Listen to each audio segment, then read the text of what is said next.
So hey guys, I'm just going to run you through all of the ins and outs of the shader and how you can use it to turn on and off different features and come up with really interesting results, just like the one we have here, which is actually an asset that I grabbed from Megascans.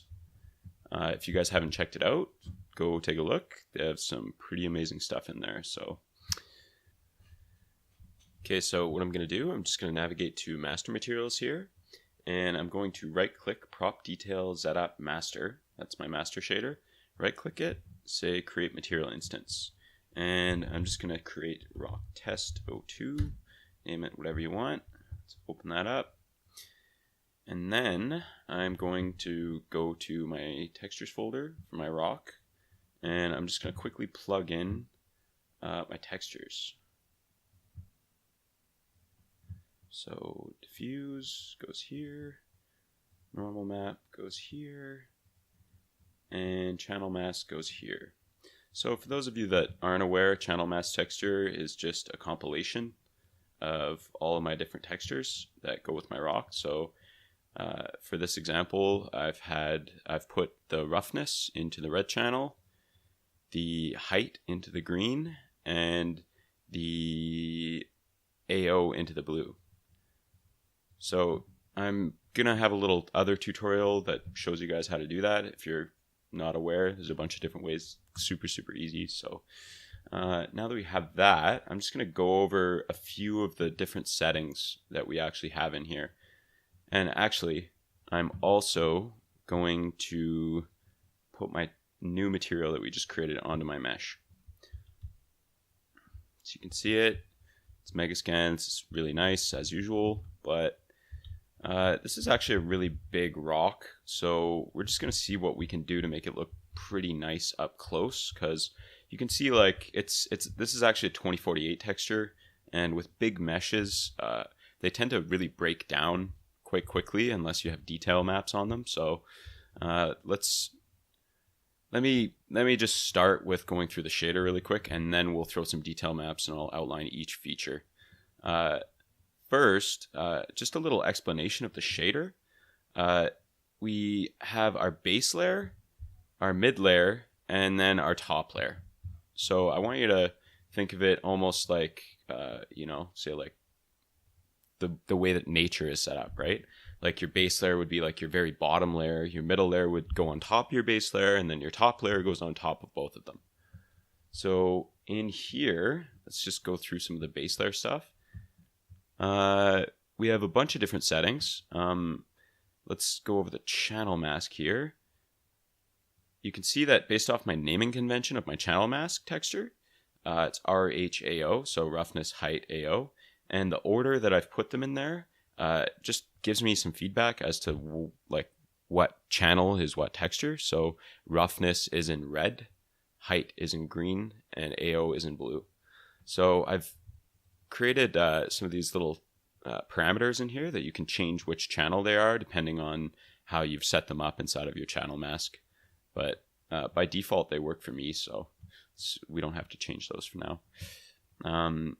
You have the ability to color tint your rock if you want. Just changes the base albedo. Overlays over top of that. Just default that. And see, I have a height mask in here. For a prop like this, you're probably not going to want to use the height mask. Like let's say I just boost it up just to show what it actually does. It's, it's not really giving us results like we want. Like in our base height, we would probably not want to use that unless we're using like a tile texture, like something on the ground that will only extrude vertically. So for now, I think that's fine. We can just leave that. My base normal intensity, just pretty standard stuff. You can exaggerate it a little bit, but keep in mind that the more you exaggerate it, because this is a normal map that's rendered specifically for this prop, the less accurate the lighting will be for it. But I don't know. I actually kind of think it looks better at 1.5, so I'm just going to exaggerate it a little bit. We also have our base roughness intensity, which you just change the number and it makes it either rougher or smoother, depending on what you want. And I've also included the ability to disproportionately tile your object. So let's say in this case we're using 2048 by 2048. So U would be 1 and V would be 1 as well. But let's say we're using like, I don't know, 512 by 1024. That's 512 is half of 1024. So we would want to switch that to 0.5. But it's just a nice little option in there in case you guys have a texture that's disproportionate. I've also included this base UV index, which gives you the option of changing the UV channel for each layer. So your base layer might be on UV channel 0, your mid layer might be on channel 1, but here it even says, like, so if it's false right now, it's not checked, it's at channel 0, whereas if you check it, it switches to channel 1. So we're not actually using multiple UV channels for this mesh, so I'm just going to leave that alone. You also have the option of using emissive if you want. You know, like, let's say you're making like a sci-fi scene or something. As soon as you check it, it brings this option up here. You can just input your texture, and you have like emissive color tint and emissive intensity. This is a rock. We don't need that, so uncheck it. You can also use metal on your base material if you want. And as soon as I check that, you get an extra little channel here for your metal. So you can choose what you want it to be.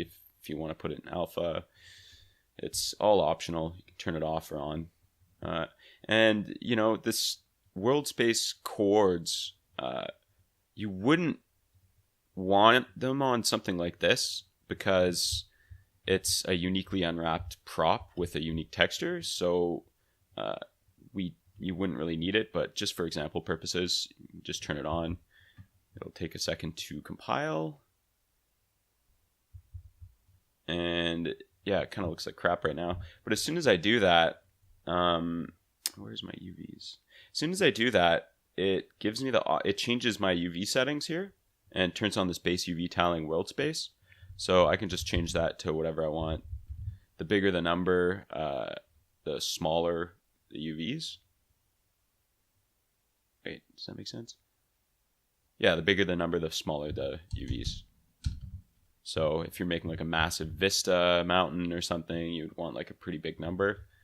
We're not going to use world space UVs though for this, so uncheck it. And now that we've kind of gone over the settings for a base layer, let's play around with some detail textures.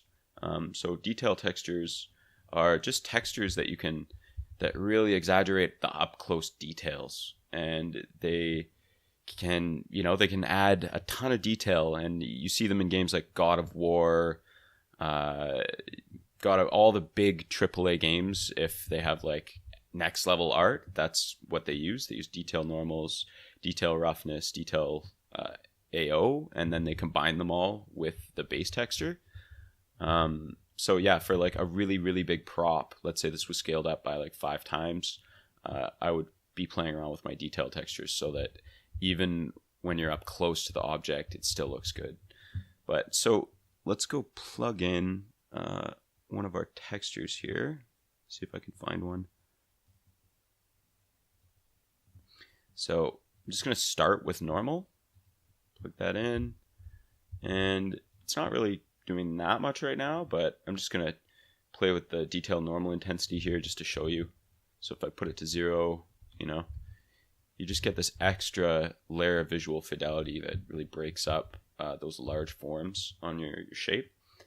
And, you can also disproportionately tile your detail UVs, but, usually when you do detail tiling, you're going to want a bigger number with your UVs, because right now I'm using like a 2048 for my detail texture, but if it was smaller, let's say it was 512, I'd want to tile it a lot more so that it still looks good up close. So yeah, let's see that. Yeah, that's pretty good. Let's try that. And I've also included the option of a detail albedo texture. So let's just turn that on. As soon as you turn it on, you get some settings pop up here. So let's plop in my detail albedo texture. And let's let those shaders recompile. Okay, so it's kind of hard to see what's happening right now because, like, let's just, for instance, let's turn it off and on. See, it's super, super subtle. So what we're going to do is just to see what's happening in our albedo channel, or our diffuse albedo, whatever you want to call it. I'm going to go into this lit mode and go into buffer visualization and go into base color. So as soon as I turn that on, it's removing all of our other channels. It's removing our normal, our roughness, our AO, and it's only showing our albedo.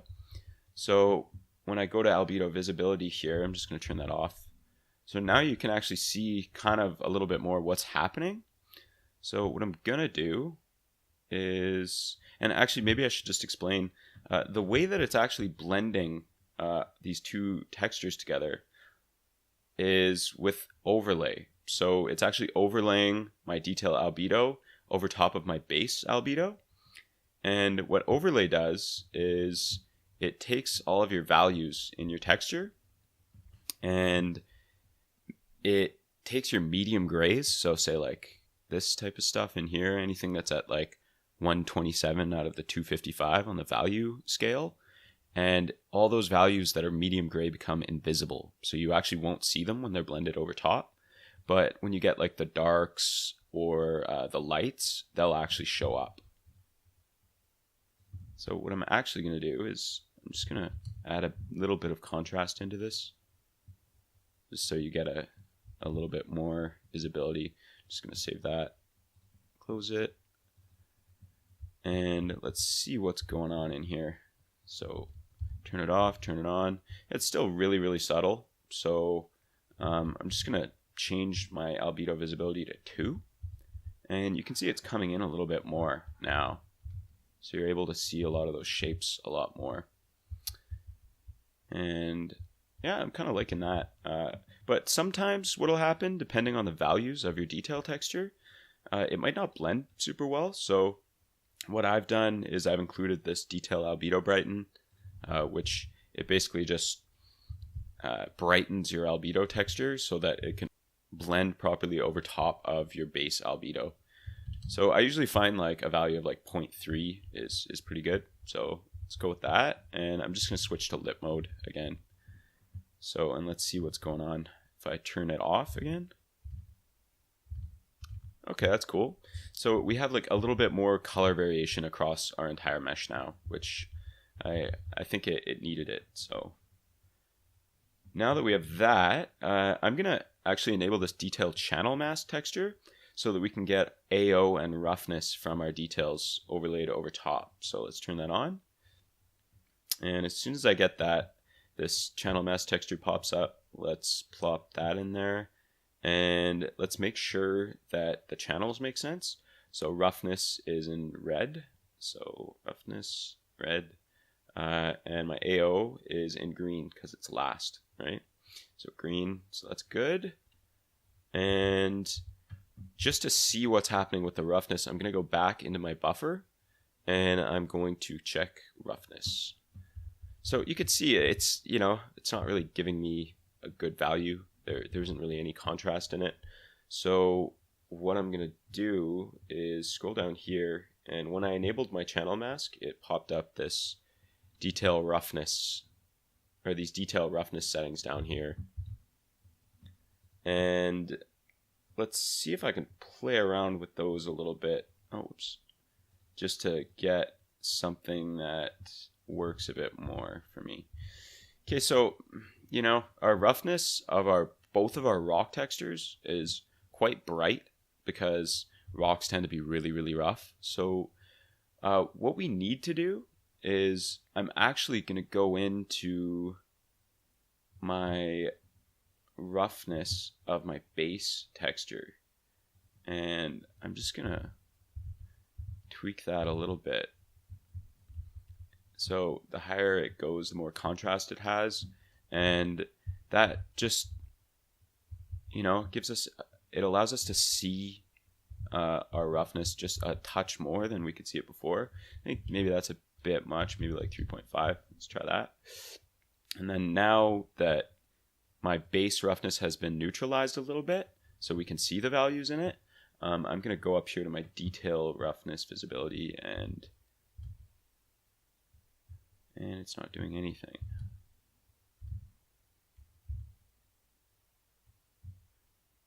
See, this isn't like a one-for-one process, you know? Okay, yeah, sorry, it actually was doing something. I just didn't see it at first. So if I turn it off, you can see that we tweaked our texture, like our base roughness texture, so it's a lot more gray. So a lot of those values that we're overlaying over top in our detail roughness are, you know, they have a bit more leeway for actually showing up. So I think like 1 should be good for this. But, you know, like even in our base roughness texture, you can see all the pixels because it's only a 2048, this huge thing. So maybe we should tweak that.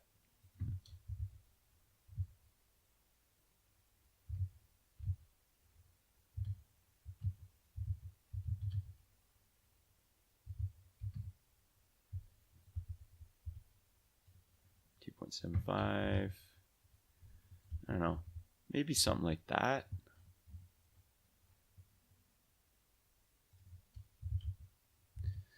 Yeah, it's tough combining these textures together because they're so bright.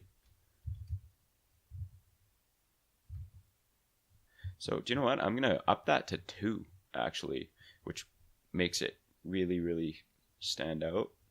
And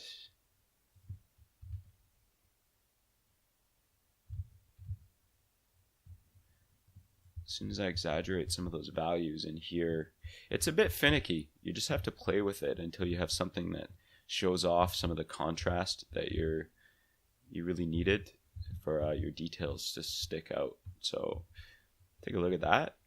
That looks pretty good. Like with all of the detail normal, the AO, and also yeah, the AO is on there as well.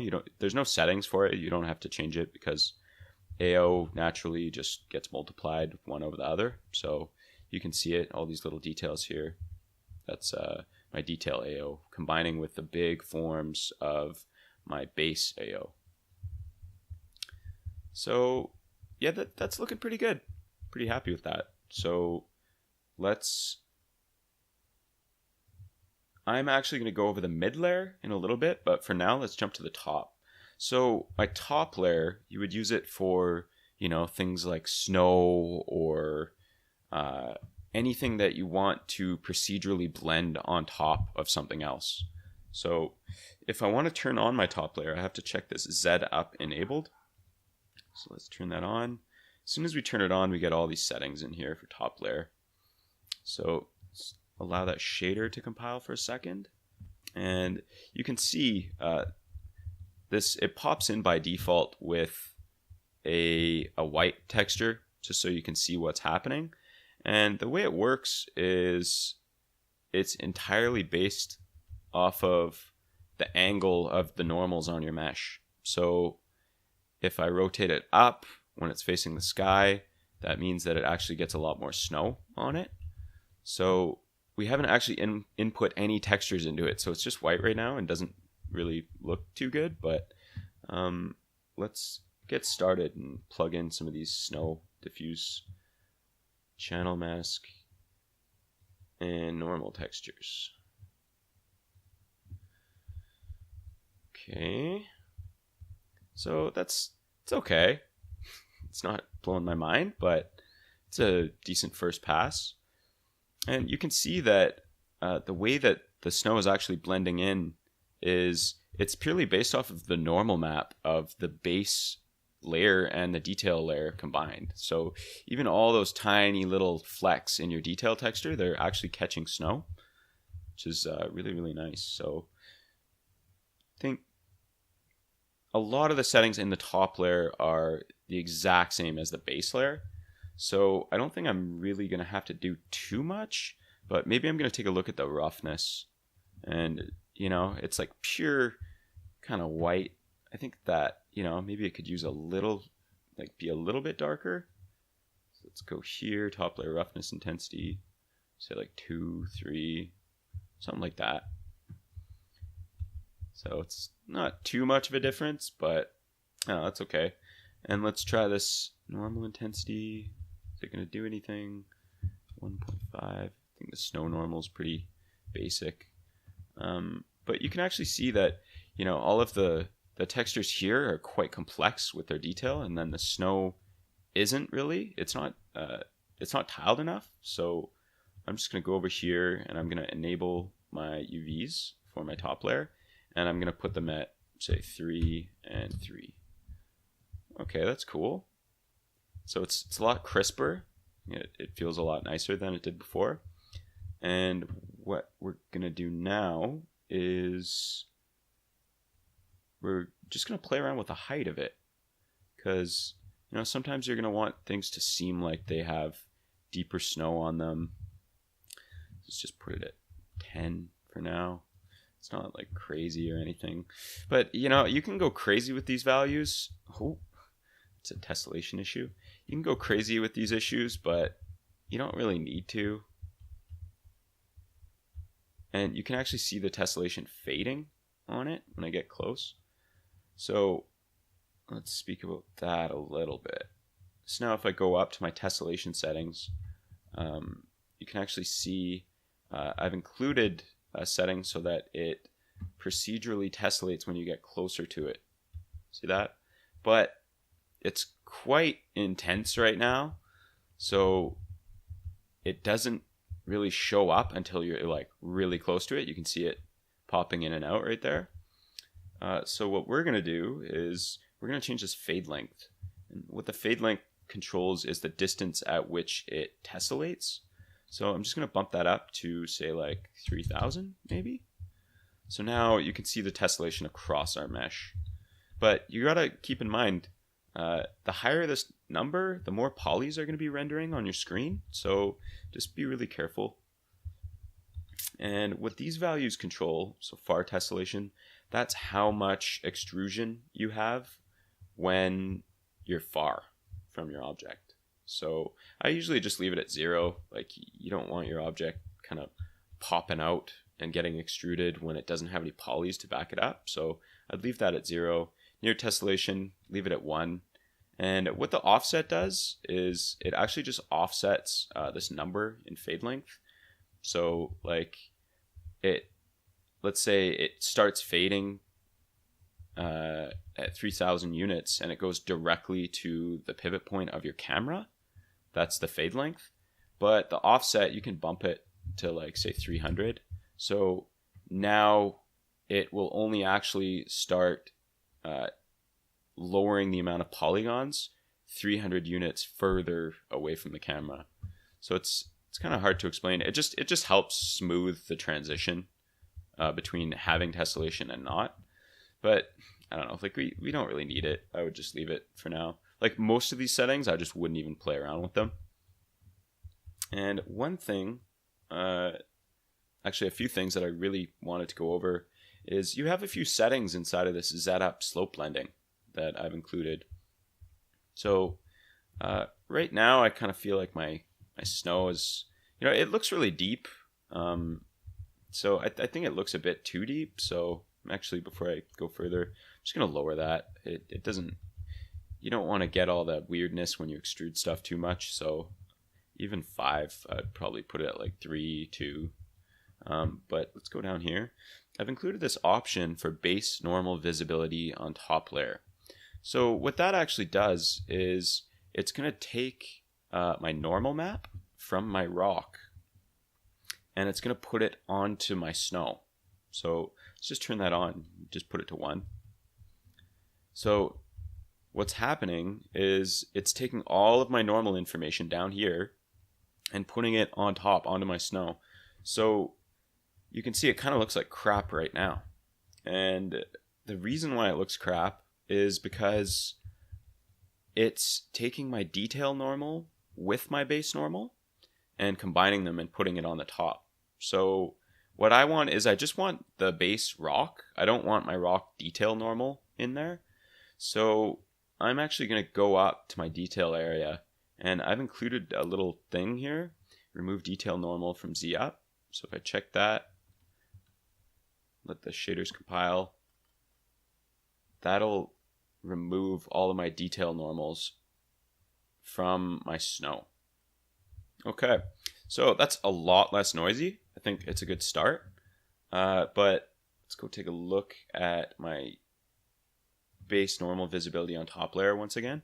So let's say I turn that off. So it fades completely from the normal map of the snow to the combined normal map of the rock and the snow. So if I turn that on. So depending on the depth of your snow, you're actually going to want to play around with this value. So I would probably go between 0 and 1. So maybe like 0.5.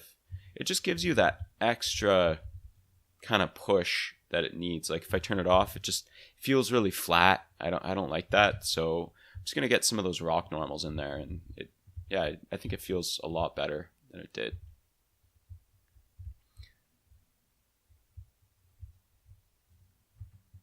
Okay, and another thing that I've actually included in here is the, what are they called? Material parameter collections? I think they're called material parameter collections.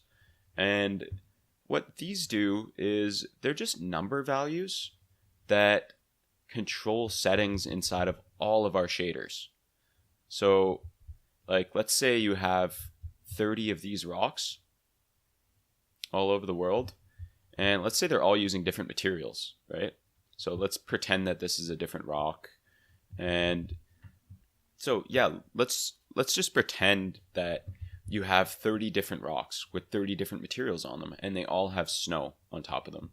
So what these parameter collections do is they tell all of the children that are using the master material, which would be all of these rocks in this case, how much snow to have on them, or how much contrast to have on the blend of the snow, or what you want your albedo tint to be. And if you just, all you have to do to change the color of the snow across every single rock in your world that has snow on it is just go in here and change the color, and it'll change it everywhere. So it's super handy, and it can save you like a ton of time. But if we open the shader again, you can see that I've given the option to override all of those parameter collection values. So if you override it, it changes per shader. So those values will be unique for every rock that uses this child of my master material. So let's just control this blending amount. If you want to have less snow or more, all you got to do is just play around with it. Super easy. But let's actually use a parameter collection for that, just so I can show you guys. Let's turn off override. We don't want to do that usually. And let's just go in here, top layer blending amount.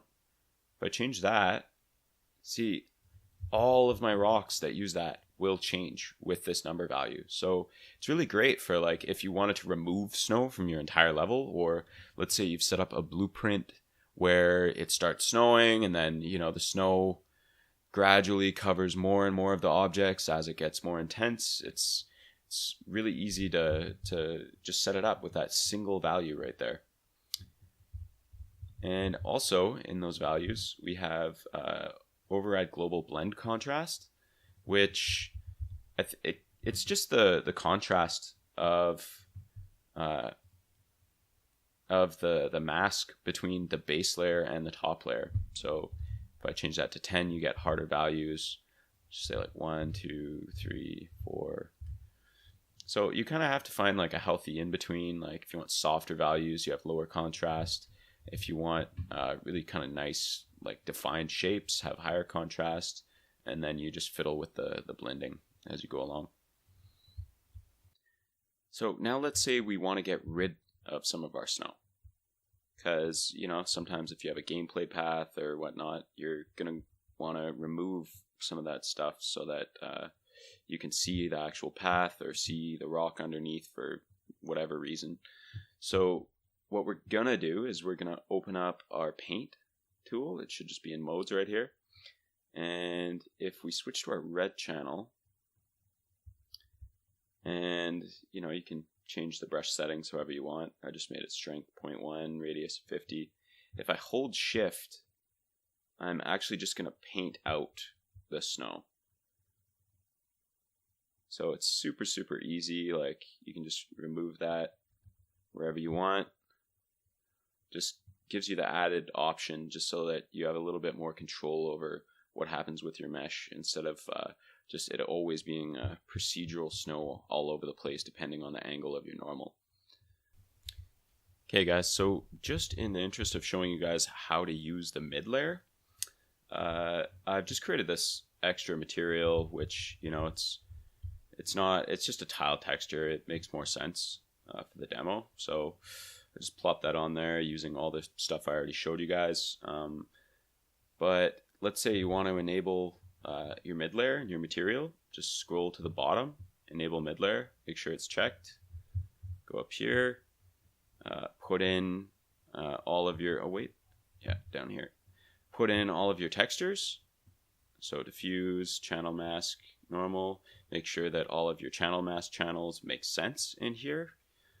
I've already done that. So, and if you want to start blending between them, so in this material, my base layer, this is my base material right here, my base layer. And my mid layer is actually, it's something I took from the kite demo. It's just this kind of forest leaf path, kind of cool. So if we want to blend between them, just go into your paint mode right here, check green, make sure that your paint color is white, and then you can just paint. And then if you want to erase out, hold shift and it erases out, but just paint. There you go. So not like super happy with the result right now. You get this kind of weird edge, which I'm not the hugest fan of. So what I'm gonna do is I'm gonna go back into my material, and I've created this mid-layer blend contrast. So it's just the contrast of the blend between the two materials, between base and mid. And you know, if you want a really sharp blend, you up that, make the value whatever you want.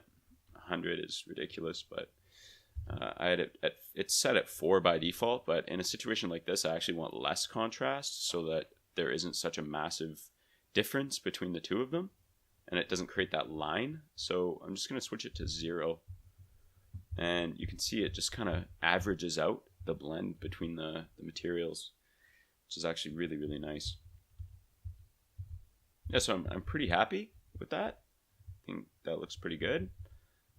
What's happening right now with the blend is that it's actually using the height map from my mid layer. So let's take a look at it.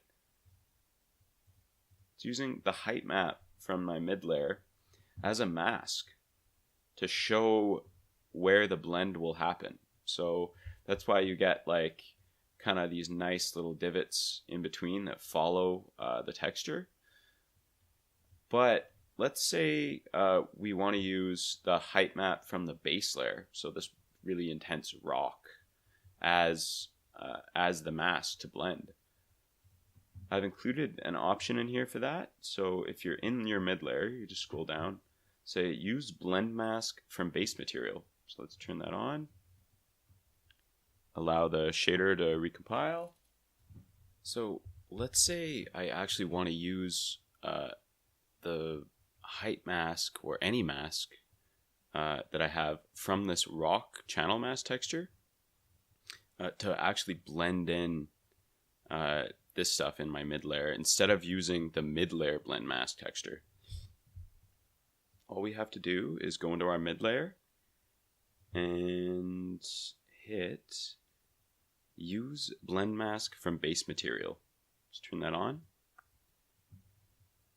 So as soon as we do that, you can see that our mid-layer channel to use for blend, that's gone.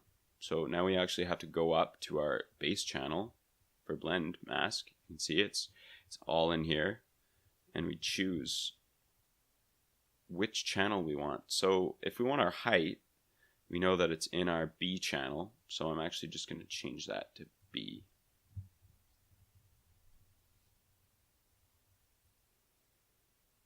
It's not really like a huge difference, but I don't know, if you have something that is, there are two really different textures, like it's definitely going to do what you want it to. It's just nice to have the option. All right, thanks a lot for listening, guys. Hope you all enjoyed the shader, and don't forget to like and subscribe.